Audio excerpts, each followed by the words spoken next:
we've all played this game in the backyard on video games, and we've all dreamed of this game. But how do you help not let the moment be too big and just focus on the task at hand and not worry about everything else that comes along with this game? I don't think our approach has changed at all. After 10 days ago, we talked about when we're down 3-0, just one day at a time, enjoy the process.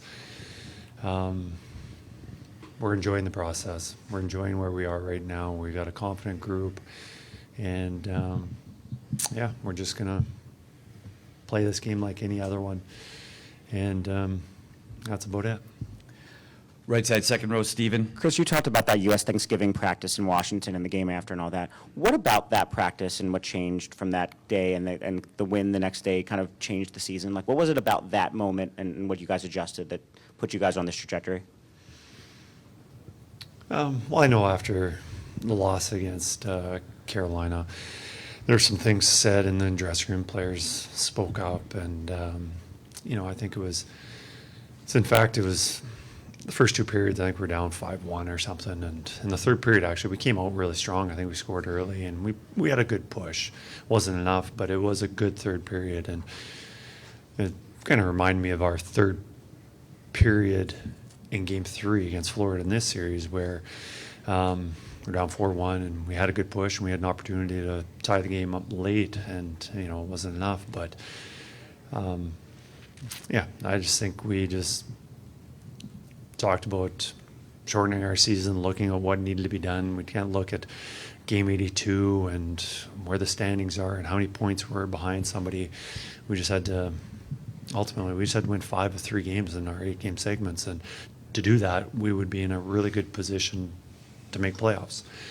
And I think the players saw that it was 5-3. That's not a big deal. Like, we can do this, and rather than looking and seeing that we're 15, 16 points out of the playoff picture, we just shortened their perspective. And I think since then we've been kind of taking things one day at a time, and that's part of the reason why I think we've handled this little stretch these last 10 days so well. It's just, what can we do right now and enjoy every day that we get to be together. Left side, second row, Mike. Kris, I know talked briefly with you and Connor yesterday about the story, but now that Sherry Bassin is in southern Florida, can you talk a little bit about your captain, with all the stuff going on, makes it a priority to bring 84-year-old Sherry Bassin down to South Florida, gets him and his daughter's tickets to the game tonight, what that means to him, what you maybe saw from Sherry that turned a 15-year-old underage kid that had to move away from home into the face of the NHL, and what Sherry meant, in fact, to your career as well. Well, the other thing that surprised me with what you said was that Sherry was 84 years old. Sherry's doing pretty good. I thought he was much younger than that. But I saw Sherry connect with a lot of players when I was in Erie. He connected with the superstars that we had and the players that, were role players and who were definitely going to go to school after and didn't look like they were going to play professional hockey. Sherry has a really good talent in making people feel special. And, obviously reaching out to Connor and making him feel special when he was 15, making him feel comfortable and welcoming him to the organization, to the city. He's got a talent for that. Sherry's very good at that because he likes people, he cares about people. My time that I've known Sherry, I felt like that too. He's somebody I consider a friend. He was the one who gave me the opportunity to coach in Erie, and I just have a lot of respect for him. And I'm not surprised that Connor would do that for Sherry because of the relationship they've had over the years. Left side, fourth row, Frank. Kris, with the travel day, a lot of your prep work for this game is done. I'm sure your lineup is mostly set. A lot of the work has gone into this moment. Curious how you passed the time today and maybe what you're feeling on the inside. slept in today. Got to the rink. We had our meetings. Get some exercise in. I'll burn some energy off. And then, get ready for the game today. It'll just be, we talked about the players keeping their routines. I know the coaches, we were talking earlier, we were talking about routines and just having a conversation with Langer, our equipment manager, about changing tires, change on flat under certain circumstances.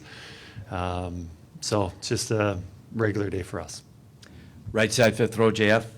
Hi, Kris. From the outside, you always seem to be pretty calm.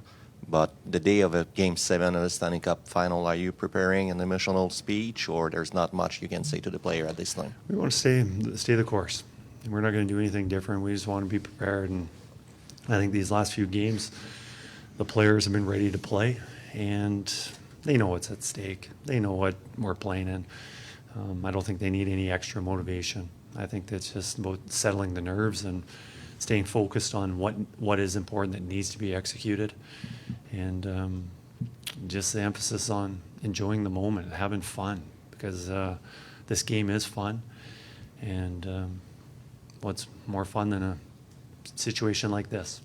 We'll take two more. Right side, standing, Pierre. Kris, what would have been your reaction last October had someone told you you'll be coaching in Game 7 of the Cup final on June 24th?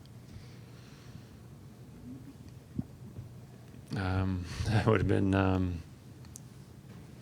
told them they were crazy, and then if they could tell the future and they knew what was going to be happening, I would have been excited about it and thrilled about this opportunity.